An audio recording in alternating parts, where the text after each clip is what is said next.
Hi everyone, this is Jim. Welcome to this postmortem of my Blitz game number 551. My opponent played e4 here, and I played c5, the Sicilian defense.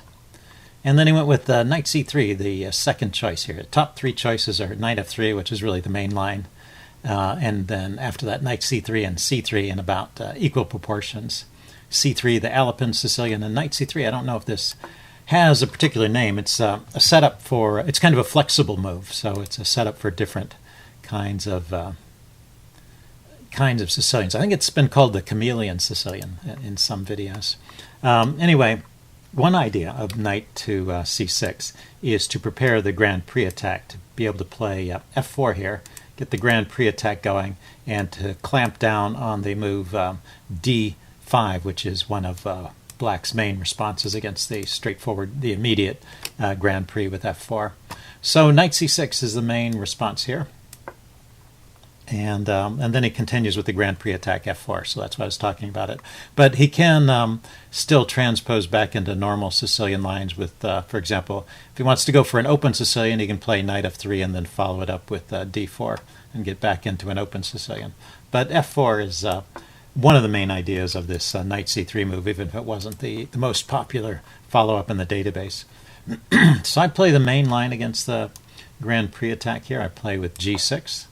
And then he goes bishop b5, a bit of a rare move. Usually they play knight f3 first and then bishop b5. But, well, in fact, we'll transpose because he's going to play knight f3 on the next move. Actually, I allow the transposition because I play bishop g7 here. And then he goes knight f3, and then we're back in the main line. But whenever this bishop comes out to g5, you should always, and so should I, should always think about this move, knight to d4. It gets the knight away from this idea. There's an idea of bishop takes knight and creating doubled pawns over here on the queen side, which are a bit awkward, to be honest. I allow that in the game.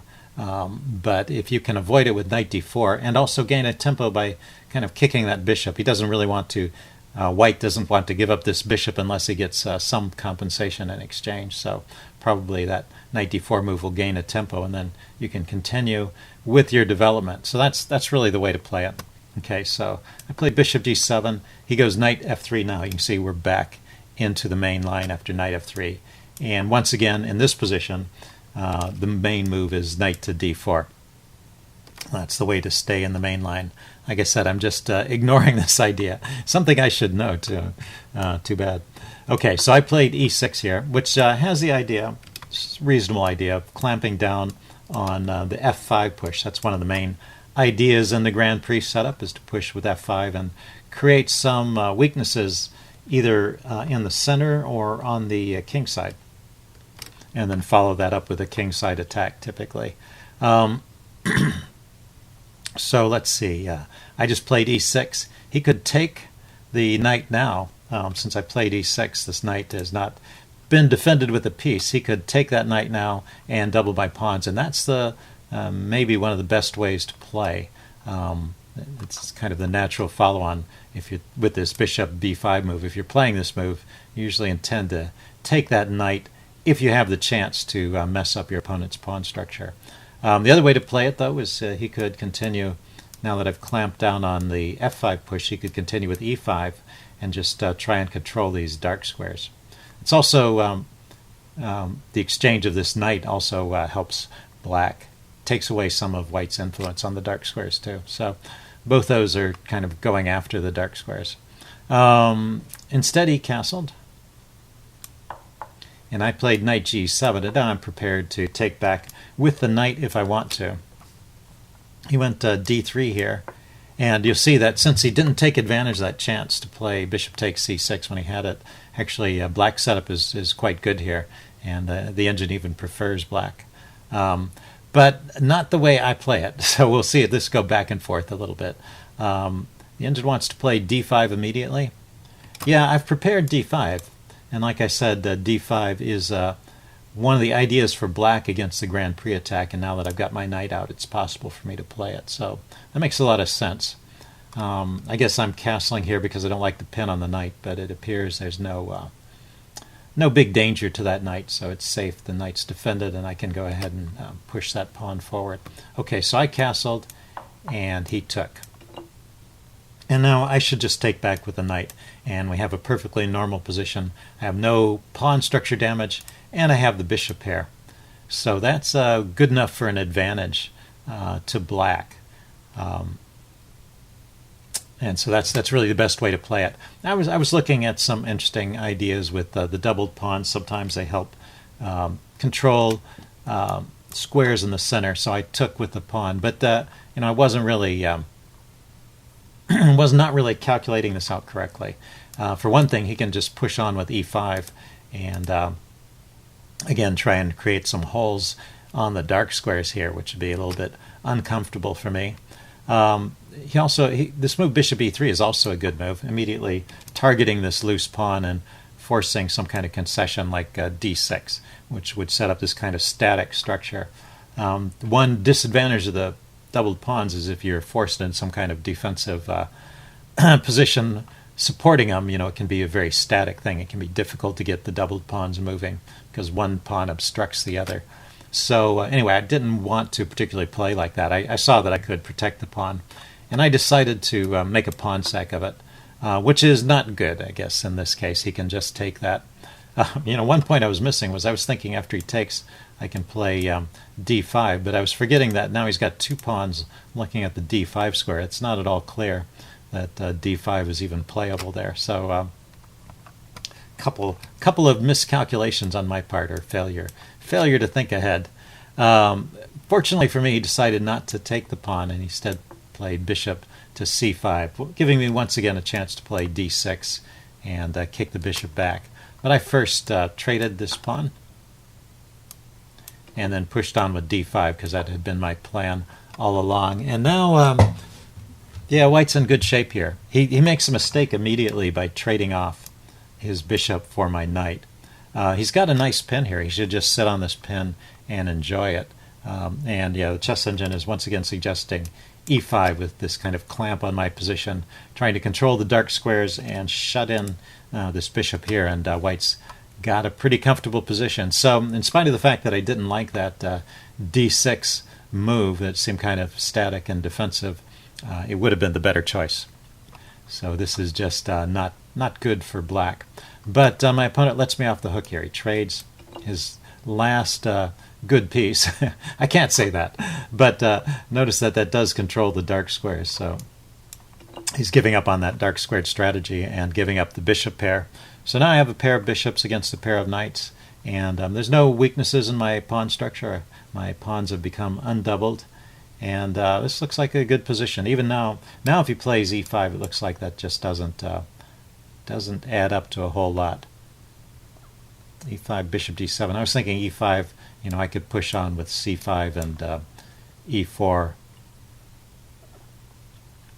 and then I get a good diagonal for my light squared bishop on b7. The engine after e5 wants to play bishop to d7, so kind of mysterious. But anyway, I think I should be okay here. What does he play? He plays queen e1. So continuing with typical Grand Prix attack ideas, bring the queen out to the king side. Still with ideas, with the making use of the rook on the f file and pushing the f pawn forward. That's the general plan for white in these systems. I go bishop a6, looking at his backwards d pawn, which is pinned against the rook there. He goes rook d1.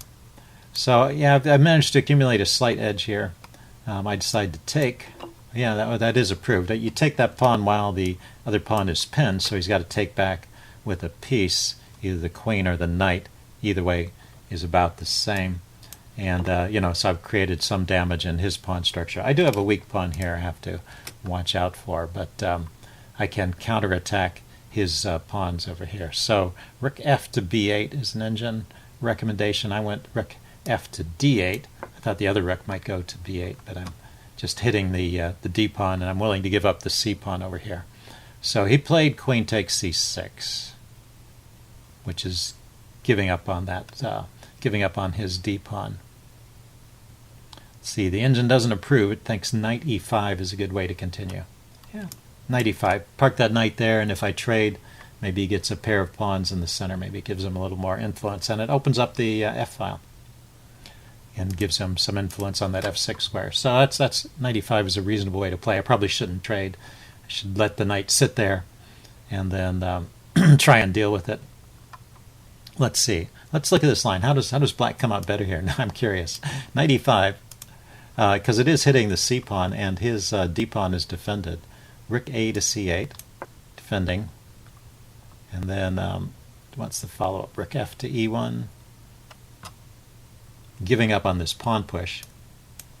Yeah, he's lost the ability to push that pawn forward unless he wants to try something radical with g4 and then f5. And then bishop back to b7. Okay, I guess I'm setting up for a pawn push and gaining a tempo on his queen. So anyway, the engine likes that for black. But he took here, which is even more favorable, because I get bishop b7 with a tempo. It gives me this great open diagonal. Not that diagonal, this diagonal on the light squares. And looking at his king side, the queen drops back to a4. And yeah, the engine wants me to start taking stuff right away. In fact, there's an immediate win of a pawn here. Not with bishop takes f3. That probably wins a pawn in the long run too, but the simple bishop takes c3 followed by queen to c5 check just wins a pawn. This a weakness in the Grand Prix attack is the openness of the dark squared diagonal towards the king, so you can often take advantage of that once you've fended off the initial attack. White's left with some weaknesses here that you can take advantage of. So that would be a simple way to pick up a pawn. Let's see, I was worried about, I wanted to move my bishop away, or my rook away, and I didn't want him grabbing the a pawn here, giving him this majority. He already has a majority, but I didn't want to give him two passed pawns on the queen side. So I played a6, which is a reasonable move. I mean, it keeps the advantage for me, but I had a way of winning material there, and I should have gone for that, really. So he comes in with knight e5, good move. And I go rook a to c8. So that was my idea, being able to activate this rook. But now his knight on e5 has blocked my bishop, so I don't have this pressure on c3 that I might have had. Let's see. He goes knight to e4. It's starting to look a bit menacing, but I can kick these knights back with f6. And so this time I don't hesitate. I play that move. Kick that knight back. It gets dangerous if you allow your opponent's knights to hang around your king side for too long. And then I go with rook c7. So, really? Rook c7. Oh, here. Not rook c2, rook c7. Yeah, I need double rooks. Eventually I get a rook to the second rank here, which is going to be good. But I have to prepare it because his queen obviously is guarding that square. That's why I was puzzled for a moment. Okay, he goes queen to b3. And taking a look at this pawn, pinning it, I go king to h8 because I wanted to unpin. Let's see. There's some kind of tactical option here. Yeah, the immediate bishop d5. I think I was aware of that. That's a possibility. It looks like that was good in this case. Anyway, first I wanted to get the king out of the pin. He goes knight g3, and then I double rooks. I get my rooks doubled on the c file. This was the plan I was going for. He goes knight to d4, so trying to maneuver his knights around. But now, well, queen c5, setting up this pin is, it looks like a winner already. Huh. I guess he's not easily defending that knight. Let's check this out. I didn't notice this at all. Queen c5. Of course, there's a pin. And then how about if he just defends the pin with a move like knight here? Oh, I can push the pawn forward and take advantage of that. But even stronger is f5. Okay, threatening to win with the piece, the bishop. Queen to a4, defending the knight again. Bishop to c6. Yeah, taking advantage of this pin, kicking the queen, and where does the queen go? So queen to c2. Yeah, that pin lasts until I win a piece. He can't hold on to that knight. So that's kind of amazing. Well, when you see a pin like that, I didn't spot this idea. When you see a pin like that, you should at least start calculating, see if you can figure out a way to take advantage of that. I probably would have gone for, after queen c5, knight ge2, I probably would have gone for the immediate e5, but it looks like that's not nearly as strong as the f5 but would still be winning some material. Rook to c1, counterattacking my queen, I guess. There's a problem with that one. Huh. Interesting. Okay, so I missed that idea. I played bishop d5, hitting his queen. This is all pretty good, too. Goes queen a4. I go e5. I just wanted to gain some space in the center, kick his knight back. He trades. And the knight drops back to f3. So there's a comfortable position. I get to invade with my rook to the second rank here. It's just that, I mean, it's a decent position for black, but I had a way to completely win the game. So obviously not best play, but still okay. Let's see, he goes rook d to e1, hitting my queen. The d rook to e1. Not hitting my queen, putting pressure on the e-pawn here. I grab the pawn on b2, and then he grabs on a6. So if you didn't see the game and you want to have a little tactics quiz, see if you can figure out the problem with queen takes a6.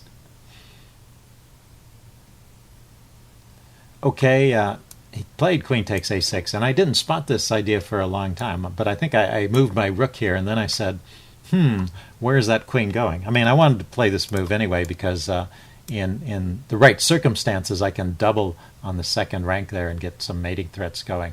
But I have to be careful, of course, because that leaves my king exposed on the back rank. But there's an even more serious problem, which is the queen, which is funny. It is a fairly open board. But, well, first of all, this whole file is taken away from the queen. And if you look at the remaining squares that the queen can go to, every one of them is covered. So these are all the legal moves from the queen, aside from going up and down on this file. And that's covered by the rook. That's covered by the bishop. It's rook, bishop, queen, bishop, bishop, pawn, and rook and rook. So it's just nowhere for that queen to go. He's trapped. And he resigned at this point. So, interesting game. Hope you guys enjoyed this video. Leave any comments you have in the section below, and I will see you again soon.